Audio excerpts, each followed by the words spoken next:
বেহালায় বৃদ্ধাকে কুপিয়ে খুন, বৃদ্ধা অনিতা ঘোষকে কুপিয়ে খুন। বেহালার ফ্ল্যাটে সন্দেহভাজন আয়াকে আটক করে ইতিমধ্যেই জিজ্ঞাসাবাদ চালাচ্ছে পুলিশ, এমনটাই জানতে পারা যাচ্ছে। আপনাদের জানাবো বেহালার এই ঘটনা, সেখানে এক বৃদ্ধাকে কুপিয়ে খুনের ঘটনা। বৃদ্ধা অনিতা ঘোষকে কুপিয়ে খুন, বেহালার ফ্ল্যাটে সন্দেহভাজন আয়াকে ইতিমধ্যে আটক করেছে পুলিশ। তাকে জিজ্ঞাসাবাদ চালানো হচ্ছে, কিভাবে এই ঘটনা, কেনই বা এই ঘটনা, সে বিষয়ে খতিয়ে দেখা হচ্ছে পুলিশের তরফ থেকে। বেহালায় বৃদ্ধাকে কুপিয়ে খুনের ঘটনা, বৃদ্ধা অনিতা ঘোষকে কুপিয়ে খুন করা হয়েছে বেহালার একটি ফ্ল্যাটে।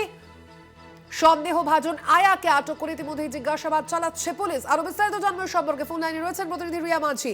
রিয়া, কি কারণে এই খুন এখনো পর্যন্ত পুলিশ কি জানতে পেরেছে?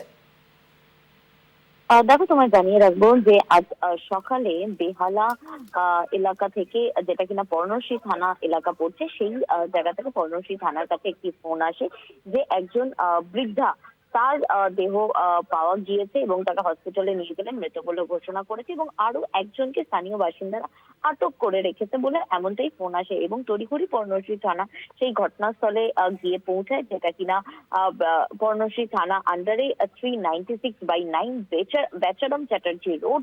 এই যখন ফ্ল্যাটে গিয়ে পৌঁছায় পুলিশ, তখন তারা জানতে পারে যে সেখানে একজন অনিতা ঘোষ নামে এক বৃদ্ধা দম্পতি তারা থাকেন এবং সেখানে 2 বছর আগে একটি আয়া কাজ করতো তাদের বাড়িতে, যেই আয়া হঠাৎ করেই আজ সকালে আসে এবং অনিতা ঘোষের কাছ থেকে টাকা চায়।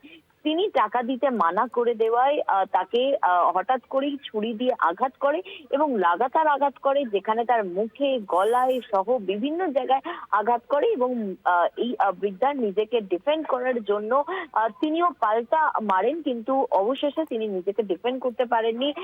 এই ছুরির লাগাতার কোপে তার মৃত্যু হয়। তাকে নারায়ণা হসপিটালে নিয়ে গেলে তাকে মৃত বলে ঘোষণা করা হয় এবং যে আয়া, তাকে কিন্তু ইতিমধ্যেই ডিটেন করেছিল পুলিশ, করে তাকে জিজ্ঞাসাবাদ করা হচ্ছিল এবং অবশেষে তিনি যে মেরেছেন, অর্থাৎ এই আয়াই যে এই মার্ডার কমিট করেছে বা সেই খুন করেছে এই বৃদ্ধাকে, সেই বিষয়টা তিনি জেরার মুখে পড়ে মেনে নেয় এবং অবশেষে তাকে গ্রেপ্তার করেছে পর্ণশ্রী থানার পুলিশ বলে এমনটাই জানা যাচ্ছে। ধন্যবাদ তোমায় রিয়া।